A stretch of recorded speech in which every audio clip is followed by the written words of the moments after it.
My Seven Chakras, episode 242. Why be unhappy about something if it can be remedied? And what is the use of being unhappy about something if it cannot be remedied? The seven chakras, swirling vortices of energy, positioned throughout our body from the base of the spine to the crown of the head. For thousands of years, this ancient wisdom has been passed on from master to disciple. What are the functions of these energy centers? And could these chakras help you unlock your destiny and find your true purpose? Welcome to My Seven Chakras. And now, your host, Aditya Jai Kumar. What's up, Action Tribe? AJ here, host and founder of My Seven Chakras, the show where we dive deep into the ancient world to uncover nuggets of wisdom that will surely completely transform your life. So if you are new to this show and to the chakras overall, then I want to welcome you to My Seven Chakras. Not 5, not 8, but My Seven Chakras. And before moving on, let's listen to a recent iTunes review to hear what our community has to say about the show. Now, this 5-star rating and review is by a user named Eric Chitlins, who is apparently with his or her pet animal or stuffed toy while listening to the show and writing this review. So let's listen to what the review says. I'm laying here with my little tiger, my familiar, and we are listening to your fabulous show. You bring much light into my life over the last few months. Please keep doing a great job. Inspiration, Action Tribe, Aditya Jai Kumar, Kumar. I love the audio intro. And the repetition was because there's some sort of an echo in my intro. It says Kumar. And it seems like some people like it. So, Eric, thank you for the kind words and for writing in. I really appreciate your love.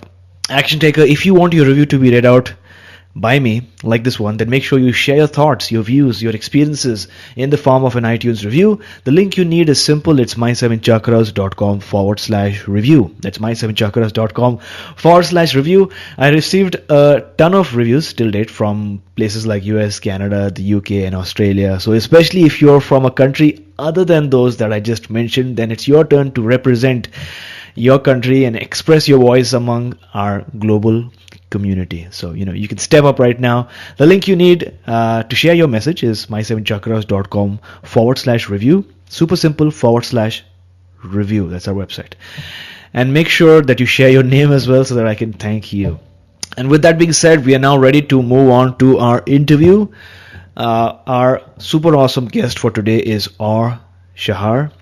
Or am I pronouncing your surname correctly? Yeah, that's not that easy. Shahar would be the right pronunciation, but it's very hard, I know.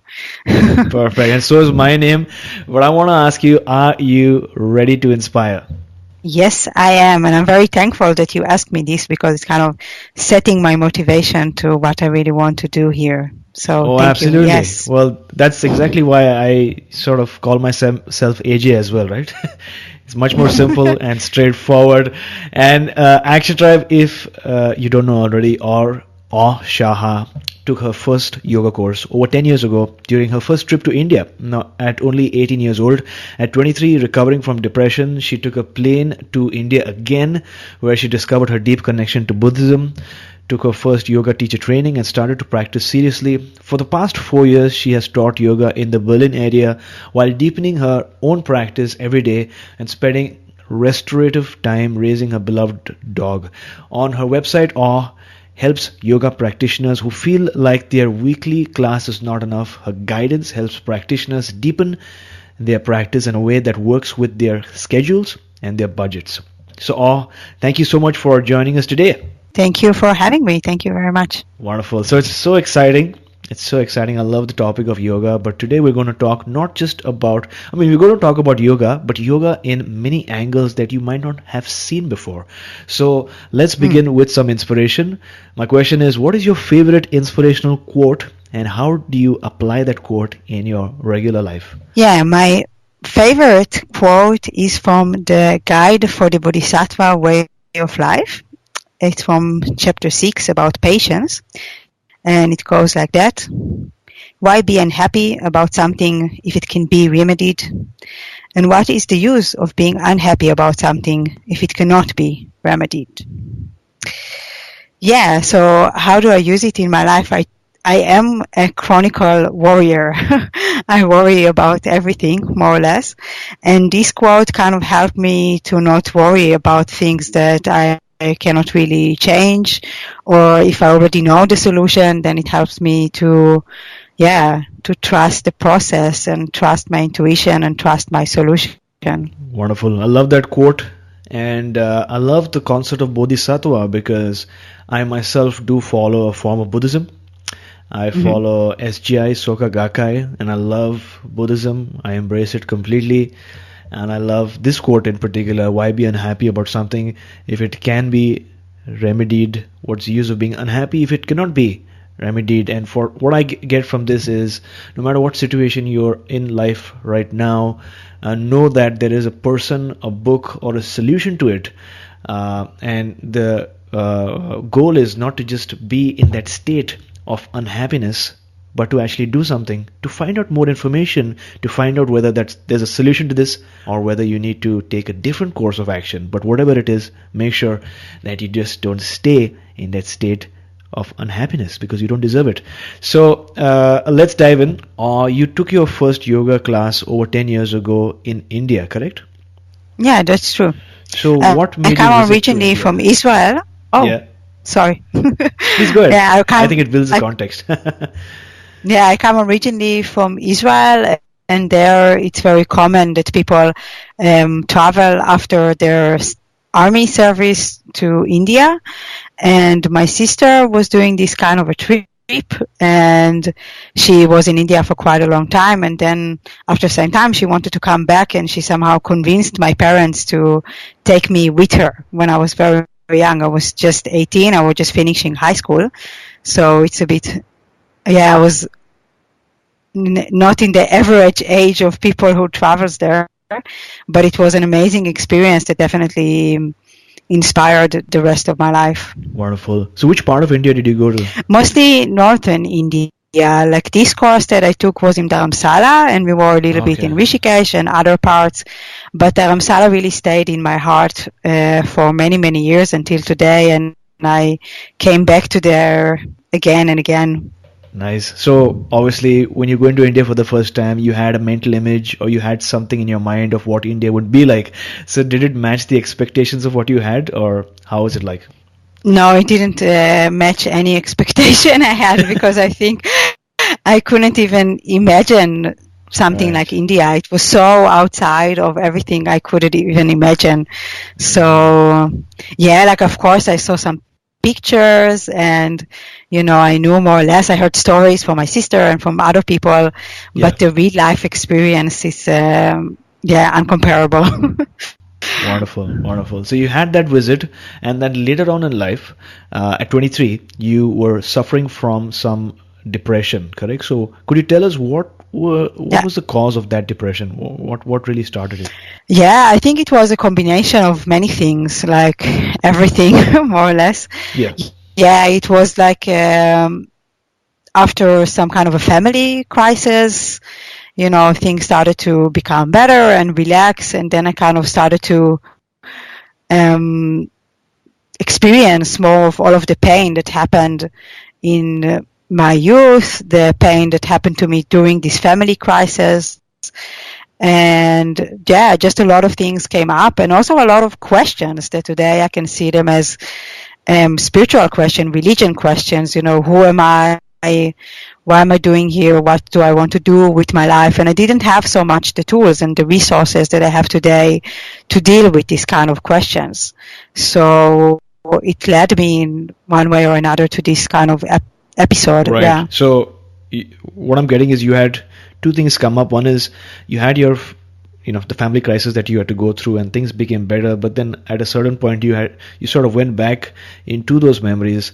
Some of the relationship challenges that you had kept coming back as memories, and the other thing is, as a person, you sort of started asking these more spiritual questions, for which you didn't have any answer, and so that quest started within you, and you wanted those answers, and you wanted to find a solution to some of the challenges that you were facing, and so then you decided to go back to India, correct?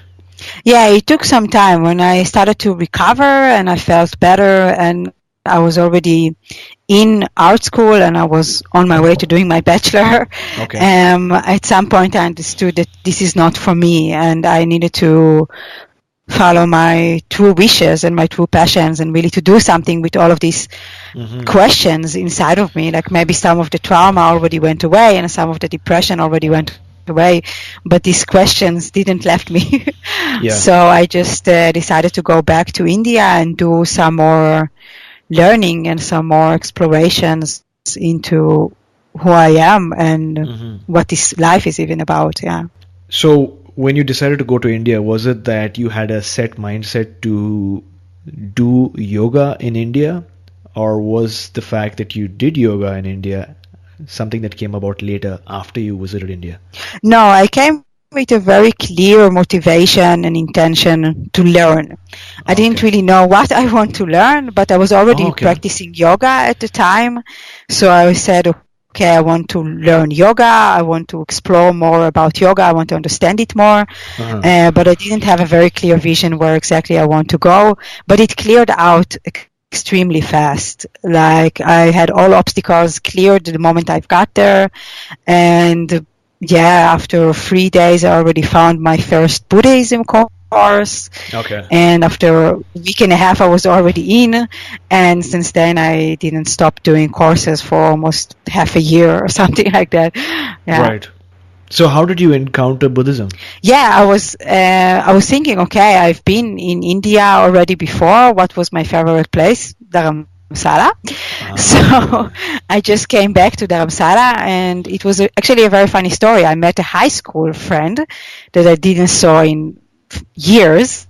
All of a sudden in the streets of the tourist area in Dharamsala in Beklot and he told me, yeah, there is a friend of ours also from high school. She's doing a course here in this meditation center called Tushita up in the hill. And I just went with him to check out this place, and I automatically registered to this course. And this is how I've done my first 10 days introduction to Buddhism. And I came back to Tushita meditation place to do more courses. I even volunteered there afterwards for over a year. It became my second home very fast. Yeah. Oh, wonderful. I mean, they say in Buddhism that the person who introduces you to Buddhism is sort of like like an angel, who came to your life just to talk to you about this form of Buddhism, because there are so many forms of Buddhism, right? But to practice the correct form of Buddhism for yourself and to find it at the right time in your life is definitely a blessing. So what did you like about the practice of Buddhism? Why did it really, interest you? What did you find that served you so much about Buddhism and at that point in your life? Yeah, I think for me, mostly in this specific course, when I've done the 10 days introductory course, it was just very well structured and very clear and very, very easy to understand. And it was not so much about esoteric. It was not so much about, things being maybe like that, They knew what they are talking about. They knew how to explain it, and they knew how you can use it in your daily life. And that was for me, something that I really needed at that point. Yeah. So that was one aspect of it. And I think the other aspect of it is also that it really resonated with what I already believed in. Like I remember when I was doing this course, it was kind of like, I really believe that deep inside of me there is something that is wiser, but I just need to access it. I really believe that we need to be more compassionate. There were all kind of things that I felt like I already believe in this, and now somebody just formulated it in a way that I can use it. Got it. So you loved the simplicity. You loved the fact that it was not very esoteric, not too complex or complicated, but a lot of what you were learning was basically validating the values that you had within you. But now you were sort of making sense of all of that and sort of learning how to be a more evolved human being. So during this trip, you also did a teacher training program, right, in India? Yeah, I've done a very short kind of private teacher training, but it was not something that really enabled me to teach afterwards. I was trying to teach, but I felt when I was really giving it a try, I felt really fast that it was not enough. Right. And I've done a second training when I came here to Germany. Sure. So how was the experience like in India to do that training program, the teacher training program? Yeah, it was, as I said, it was not very long. Yeah. But it was very intense and it was very interesting. Yeah.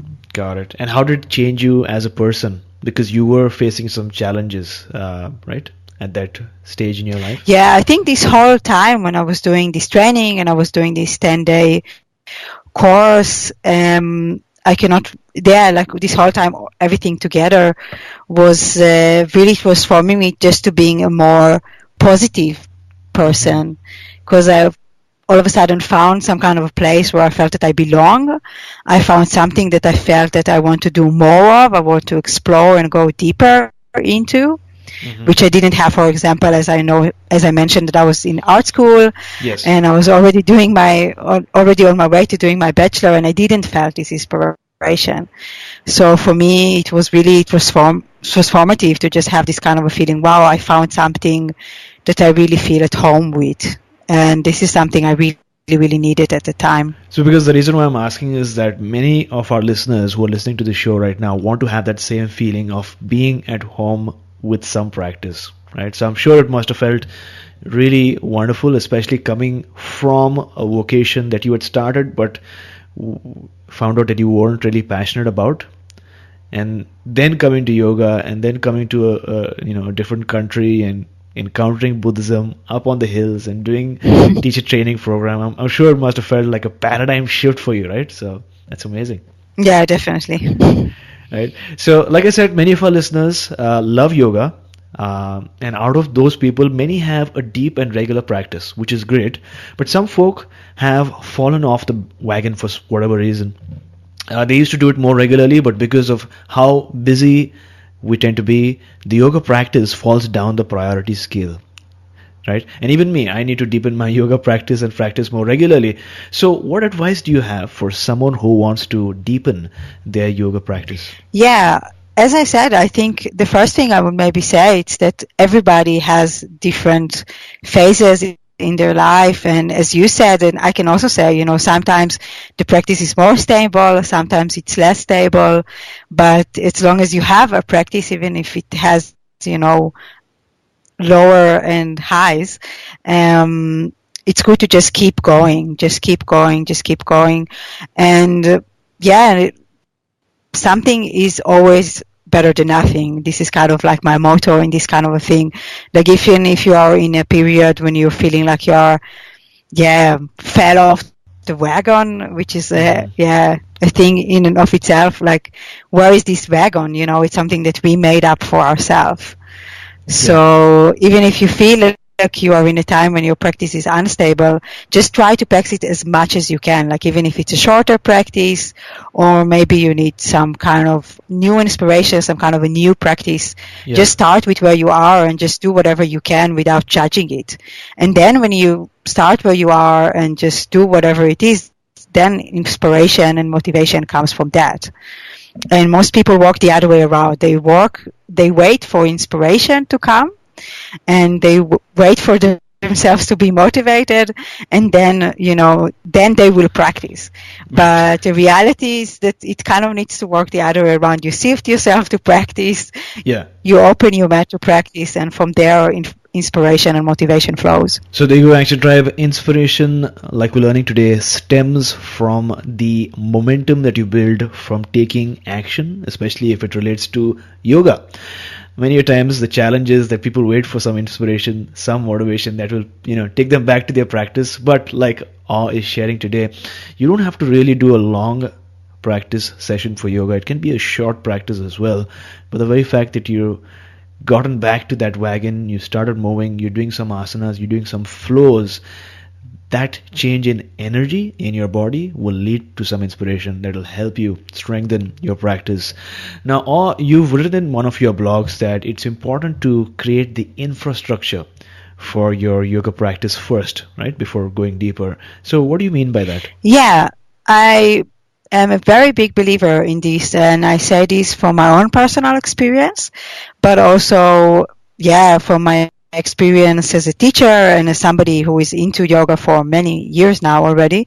And I saw really a lot of practitioners that, they try to do very high practices, maybe tantric practices, or, very complicated asanas, or, go on a very long retreat, but they don't have the ethical basis, the very simple teachings, the first teachings of yoga.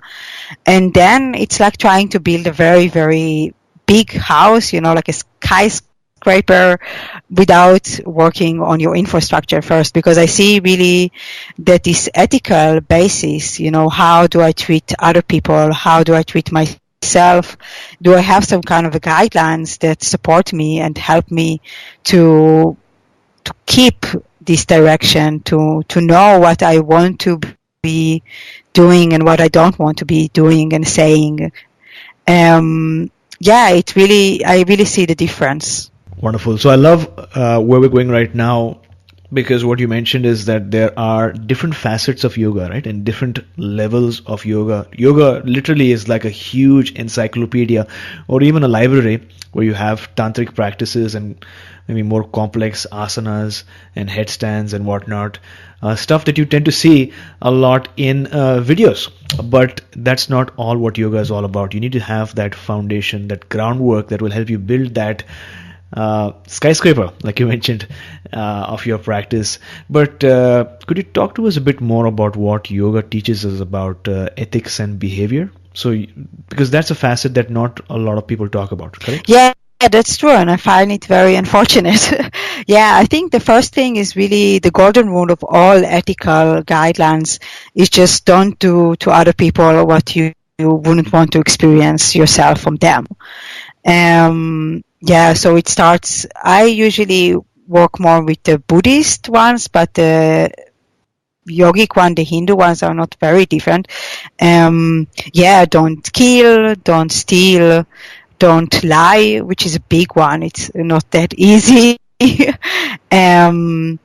also talks about, like, even if you're using intoxicants, so using it in moderation, or maybe, not using it at all, because it also doesn't really help your mind to become more clear. Being compassionate, being clean in what you are doing. There are a lot of guidelines, and there are a lot of different sets of guidelines that one can choose from.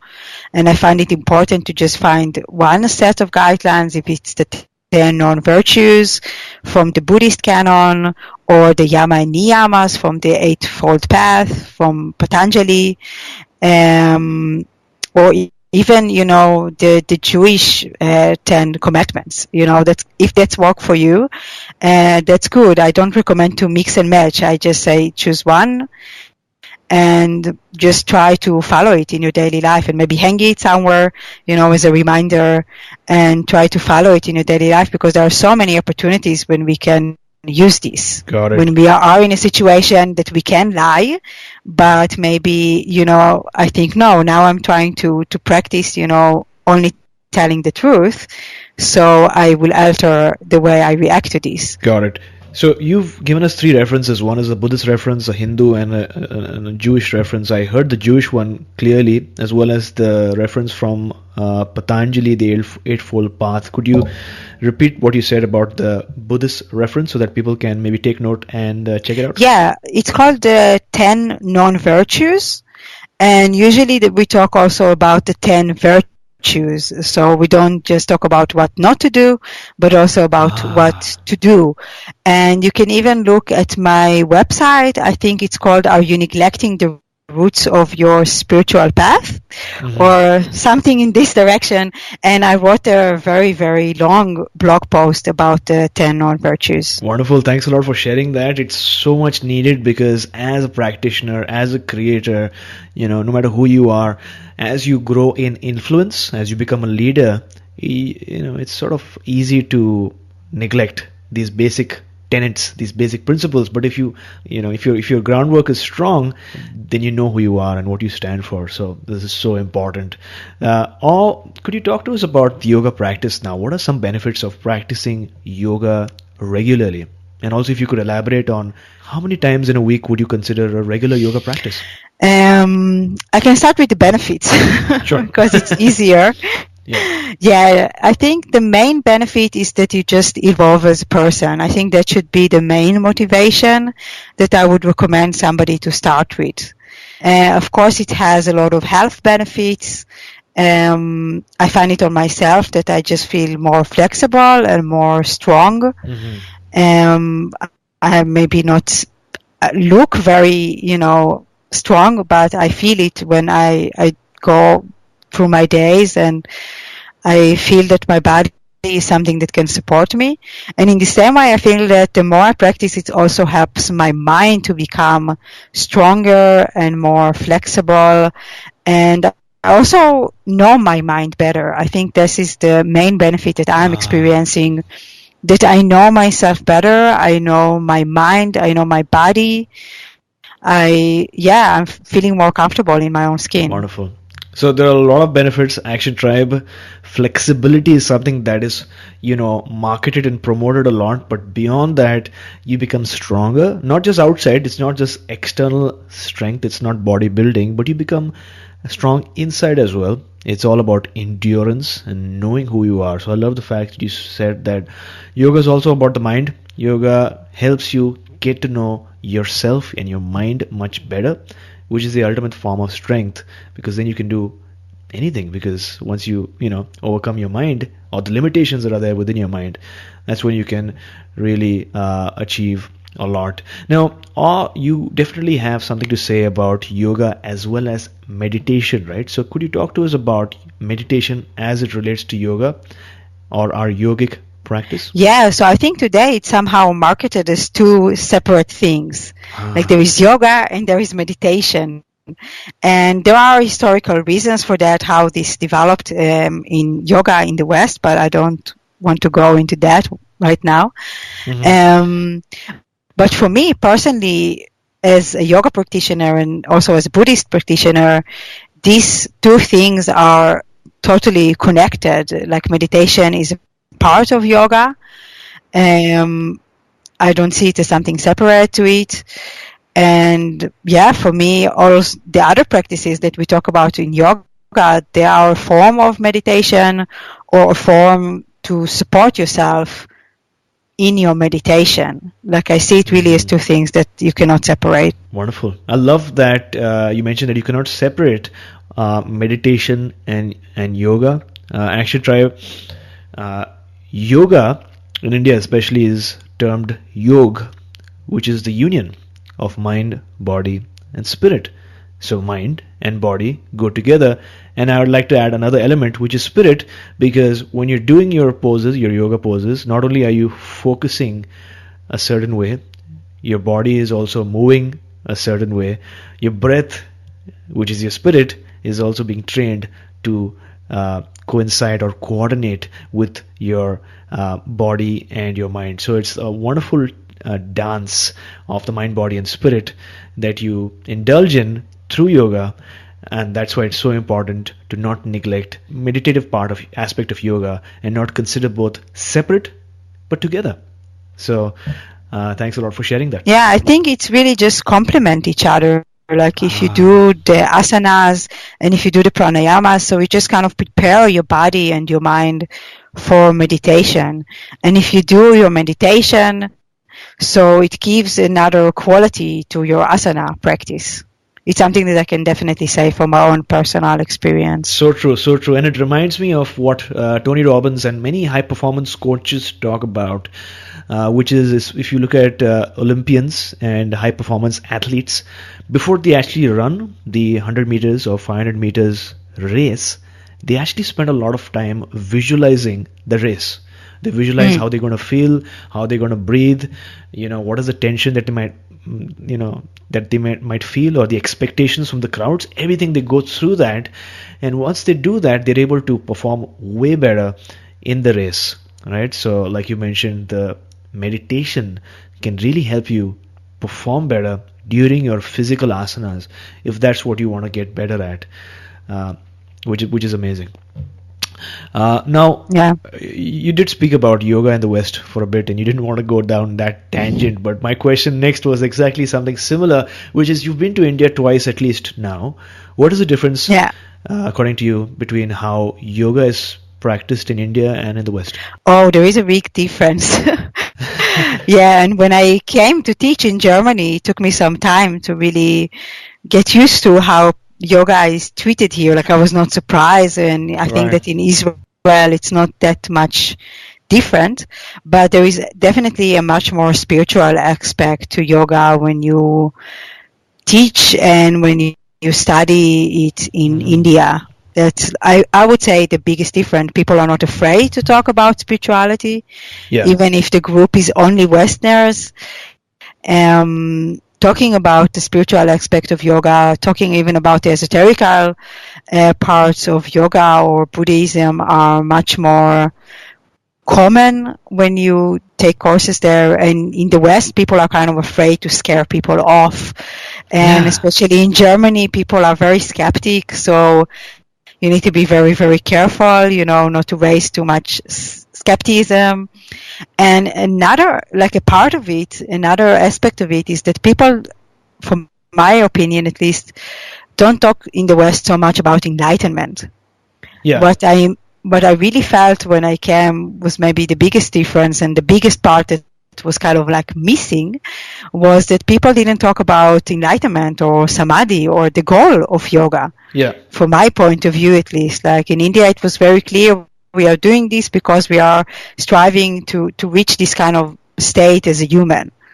And in the West, people don't talk about it. Like, the motivation that people have for doing yoga vary in very degrees, and sometimes, unfortunately, it can become quite superficial. So why do you think that is? Why do you think that people in the West, or at least especially maybe more men and many women, tend to have this, I would say, fear, but also this wanting to push away the spiritual aspects or the enlightenment part of yoga in discussions or when practice, and just solely focus on the physical aspect? Why is it like that? And why does it have to take a person like Steve Jobs, who would never have spoken about this aspect, right, if he was in California, but as soon as he goes to India, it sort of allows the person, the Westerner, to indulge and speak about these topics. So why is there this fear, or this not wanting to speak about this aspect of yoga, which is so critical? Yeah, I think it has two parts. I think the first part is really this kind of general fear from spirituality and religion. I see it even in my own home. My boyfriend, every time you talk about something that sounds slightly religious, people just close up, because I think in India people still trust their religion. Even if they are not religious anymore, they still trust this concept. And in the West, a lot of people, also historically, and especially here in Europe for the world wars and things like that, people just lost all kind of trust and belief in the religious system. So that's one aspect of it. And I think the other one that, obviously connected that what did happen, that we developed some kind of other religious around money and around consuming, and very materialistic kind of religion, you can say. When people, try to achieve these kind of goals, this becomes their goal in life. And then it's contradicting, because if you want to achieve samadhi and become, very, very rich and powerful and, beat the system. So it's kind of hard because it's not sharing a lot of values. Like, I'm not saying that it's contradictory. You can definitely do both. You can be a very successful businessman and an amazing yogi. Yeah. But I think that the general value of wanting more and more and more, it's not very comfortable with the value of becoming wiser and passionate and letting go and discovering who you really are. It's not very, it's not very practical, you can say, or it's not very productive to the system. Yes. I totally agree.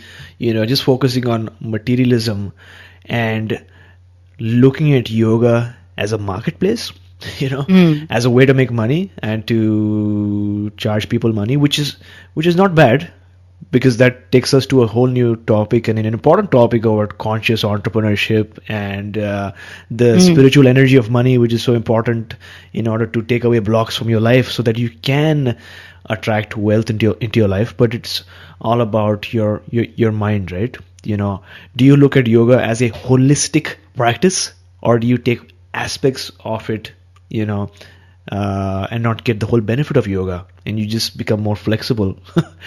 And that's it. But I love the fact that you have touched on aspects of yoga today that aren't really spoken about much, which is the ethics part of it, which is the energetic part of it, which is the spiritual part of it, and really understanding yogic philosophy as it has to do with how it is done in India.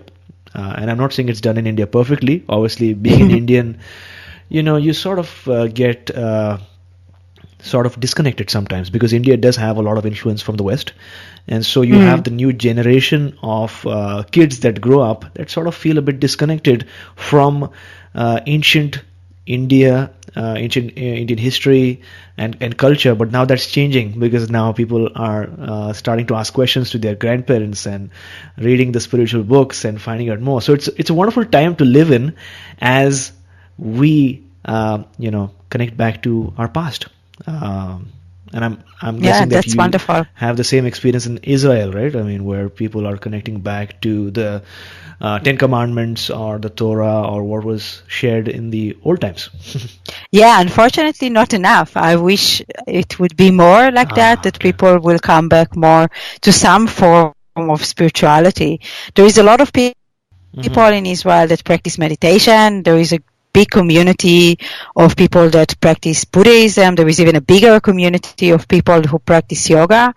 But like everywhere else, I think it's not very different. A lot of it's very on the surface level, and it's still not something which is integrated in the society. Like, I would really wish that also in Israel, but also anywhere else, that spirituality will be again something that is integrated as part of the society, as part of our life, not something that is disconnected from our life, but just as another aspect, like you have work, you have family, you have your spiritual life. And it used to be for every person like that. And today it's just work, a little bit of family. And I think it's, it's unfortunate. It's not contributing to us as a human society. Wonderful. Now, we've spoken about many aspects today, facets of yoga that haven't been spoken about yet. But are there any aspects of yoga other than what we spoke about that you feel are left out in yoga classes or yoga trainings these days that need more focus? Is there anything else that you'd like to share? Yes, definitely. Pranayama is something that I find one of the most fascinating exercises that you can find in yoga. These are breathing exercises. And there are a lot of teachers that do teach that, and there are a lot of trainings that do teach their teacher that, but it's often kind of neglected. And mostly when people practice at home, I think this is one of the first things that they kind of drop out, and I think it's very unfortunate, because it's actually, for me personally, it's much easier to do. I don't need to change my clothes. I don't need a special atmosphere for that. I don't need to open the mat. I don't need to do anything. And it's much less mentally challenging from in if I compare it to meditation. So meditation is much more challenging than pranayama. Yes. And it's a great practice because you can really dive very deeply into relaxation in just 10 minutes or 7 minutes. It's such a great practice, and it's so undervalued and underestimated. So there you go, Action Tribe. If you love yoga, but if you haven't really heard about pranayama, then I strongly encourage you to check it out, or read about it, or go online, because pranayama is something that does not need a yoga mat. You don't need to be in a separate location. You can even do it in between, during a break, during your office work, because it has so many benefits. Not just spiritual, but also physiological, because it infuses your blood with the much needed oxygen for you to have more energy and for you to be able to really do well in whatever you're doing during the day. And it improves your life. So pranayama, maybe we need a separate episode on pranayama and fire breathing and kriya yoga, but those are really, really powerful aspects of yoga. People can also go to my blog. I have a video blog about pranayama, the 2 most important things you should know about pranayama. And I personally sometimes just practice it in the train, nobody, if you do it right, so it's not too loud, like maybe I don't do, ujjayi breathing or fire breathing, but if you do a quite simple exercise, you can do it really literally everywhere. Yes. And how do people get to your blog? So you just go to www.freedomyoga.info. And then you will see blog. And I think this specific blog about pranayama, it's under upgrade your toolbox. So I have 3 main categories where I write my blog. And one of it is about practicing regularly. You can find a lot of resources about that. And another one is deepen your understanding. And then, upgrade your toolbox, when it's really very specific and very action, motivating for action kind of video blogs. Got it. We will definitely add that link in the show notes. Action takers, to access the show notes for today's episode, to read the inspirational quotes, to check out the nuggets of wisdom shared, to read the book recommendations, go to my7chakras.com/241. That's my7chakras.com/241. We cannot solve our problems with the same thinking we used when we created them. This is a wonderful quote by Albert Einstein. Action Tribe, I love this quote for 2 reasons. First, it tells us that we are the creators of our problem. Why is this important? It's important because it gives you the power and the knowledge that if you created your problem, then you have the ability to solve it as well. And the second reason why I like this quote is because Einstein told us that we cannot solve the problem with the same thinking we used to create them, which means that we will have to think differently. Change your surroundings, change your physiology, maybe do some exercise, some yoga, some meditation. Maybe you can meet a trusted friend or do something during that day different, because you'll realize that all of these things will help you change your mind. And once you change the way you look at that problem, you'll realize that the problem is not so bad after all, because the truth is that you have the power within you to make a change. So take us back to a moment in your life when you were faced with the biggest challenge that you had to that you encountered. So how did it come in your life, and what steps did you take to overcome that particular challenge? So we already touched about it a bit before. I think the hardest obstacle that I overcame in my life was really my depression. It was not something that I just healed in, a very short amount of time. It stayed as a part of who I am for quite a long time.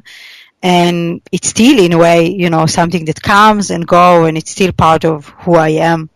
But I think that what really helps me to deal with this in a way that is healthy and productive is really to stay true to my own wishes, stay loyal to my own truth. And this is what led me to India. This is what led me to become a yoga teacher. This is what led me to opening an online business as a yoga teacher. It's it's always something that leads me and supports me in my life, that I know that, I want to love and appreciate and be compassionate to everybody, but I need to follow only my own advice and my own wishes first of all. Got it. So, if you had to share one major life lesson from your story with our listeners, what would that one major life lesson be in one sentence? Yeah, love everybody, appreciate everybody's opinion, but do your own thing. So love everybody, appreciate everybody, listen to them, but at the end of the day, do your own, right? Take your own decisions. Yeah, in the end of the day, you're also the one who needs to carry the consequences. So you have to make your own choices and really be able to stand behind them. And that for me really helped me to change my life to something that I'm very proud of and I'm very happy to be in. Got it. So thanks a lot for sharing that story with us. You shared that the biggest obstacle in your life was depression at that point of time. And to be honest, all of us have some challenge or the other. Many of us have health challenges, including me. Some of us have, financial challenges or relationship challenges. But challenges are always there in our life at some point in time. The thing with you is that depression did not really go automatically, right? It stayed in your life over a period of time, decreasing gradually, and you found out that you could actually use different strategies or different ways to sort of deal with your depression. And for you, it was staying true to yourself, right? Staying true to yourself and also taking action, whether it was visiting India or becoming a yoga teacher or starting your business. You just didn't stay in your challenge, but you used your situation to confront the situation and to take action that would change your life, which I think is really inspiring, not only for me, but also for listeners who are listening to this episode right now, who might feel that they have no way out of this situation. So thanks for sharing. Yeah, you're welcome. Great. So Action Tribe, we are coming towards the end of today's episode, but not quite yet. If you remember, we have the wisdom round at the end. But before that, as always, I want to have some one-on-one time with you. If you've been listening to this show for a while now, you might consider me as a friend of yours. Maybe a friendly voice that comes to you from time to time, along with my guests, encouraging you to trust yourself, to look within, to find your purpose, to find meaning maybe, and to take action. And from the messages and emails that I've been receiving, it's clear that most of you have been able to use these 45 to 50 minutes that we have together to take a brand new look at your life so far. So I'm grateful that I've been able to have such an impact on your life. It's truly an honor. And if you had asked me 5 years back if I would ever be in such a position of service, I would think that you are joking. But here we are, you and me, co-creating this beautiful web of reality for each of our lives. It's beautiful. And that's exactly my message for you today.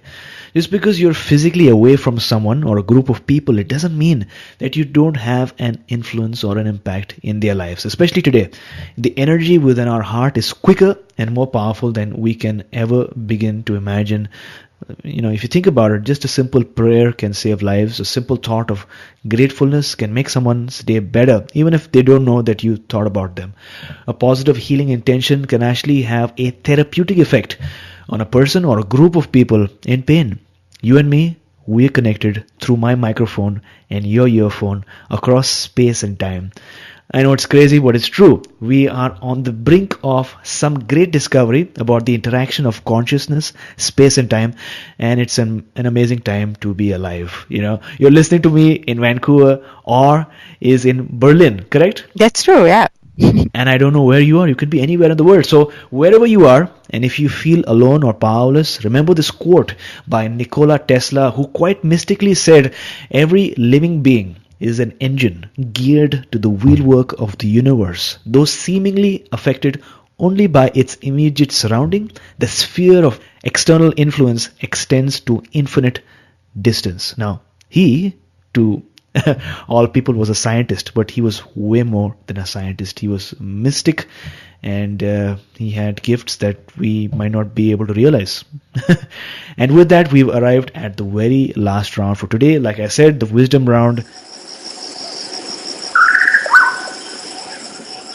So so that our listeners can take note and take action. So, what is the best advice that someone has ever given you? Yeah, I was visiting a book signing event by Gabriela Bernstein, and I was lucky enough to have a few minutes to talk with her, and I was telling her, it was a few years ago, that I was just trying to start building my online business, and she said, yeah, just keep it fun.